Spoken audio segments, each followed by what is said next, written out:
When you encounter a client with a disability, it can be a challenge to interact in the usual way. On one hand, you need to follow good procedures, but on the other hand, your client's limitations can make this a challenge. You can adapt your witnessing procedures to accommodate your client's limitations. Most important is to treat your client with respect and dignity in the process. When assisting a person who has a disability, you should focus on the person rather than the disability. Always treat people with disabilities with dignity and respect. If they are in the company of a carer, or a friend or colleague, address your remarks to the person with a disability. If the carer has to act as an interpreter, speak to the person and listen to the carer, maintaining eye contact with the person with the disability. A major complaint from people with disabilities is that they tend to be left out of the conversation when accompanied. There are varying forms of disability, and you must exercise a duty of care according to the disability. You must still maintain the procedures, integrity, and independence of your office while offering additional help. When you first meet the person, you should ascertain the type of disability and to what degree, if any, it will affect their ability to complete the presented documentation. Most people will be forthright and let you know at the outset what their disability is and if they require support. It is important to communicate with a person who has a disability in the first instance and in the same way as you would with anyone else.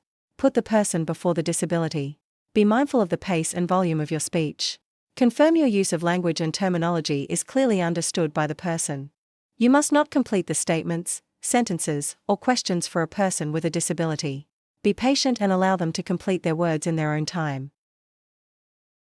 If approached by a person with a hearing impairment, check if they need the services of a signer to interpret between the signatory and yourself, or if they lip read.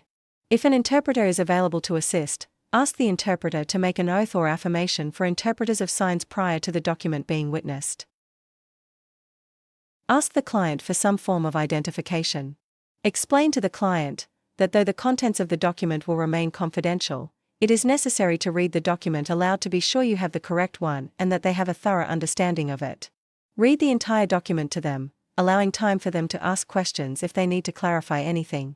If the person wishes to make any alterations to the document, follow these steps. A. Assist them to make the requested alterations.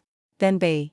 Both you and the person should initial all alterations in the margin or near to the alteration. However, you must not proceed to witnessing the document. The document will need to be witnessed by another JP or CDEC. Alternatively, refer the person to someone else for assistance to make the changes prior to you witnessing the document.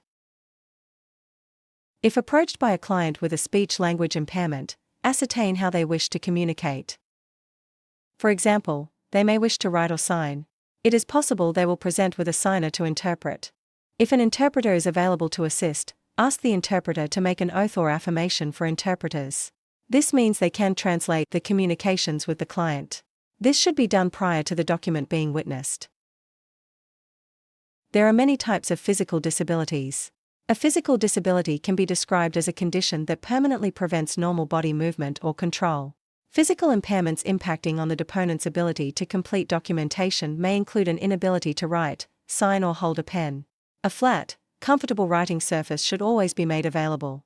If the client is unable to hold a pen, you may make a mark on the document as long as they touch the end of the pen while it rests on the document, in acknowledgement of that mark. Every person should be treated as an individual with rights and responsibilities that are the same as anyone else. A person with an intellectual disability will usually have a guardian or attorney who is legally entitled to make decisions and sign documents on their behalf. Under no circumstances should you witness a document if you are of the opinion that the person is not capable of understanding the document. If a guardian or attorney is not present, it is recommended that you refer the matter to the Office of the Public Guardian. However, you should discuss the matter with the client prior to making a decision to refer to the Office of Public Guardian.